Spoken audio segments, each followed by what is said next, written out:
হরি শ্যামবরণ দেহা তোমার এ পিতবখন মোর হরি হরি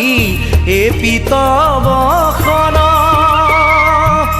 শরণে নুপুর প্রভু কমল লোচন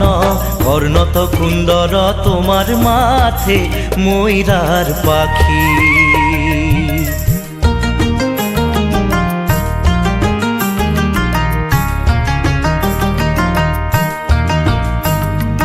কণ্ঠত কৌস্তভ তোমার সূর্য যেন দেখি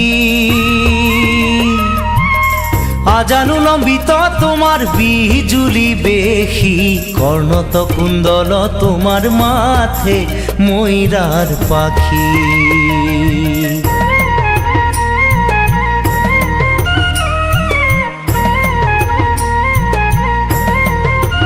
এ হরি শিরহত কিরীতি তোমার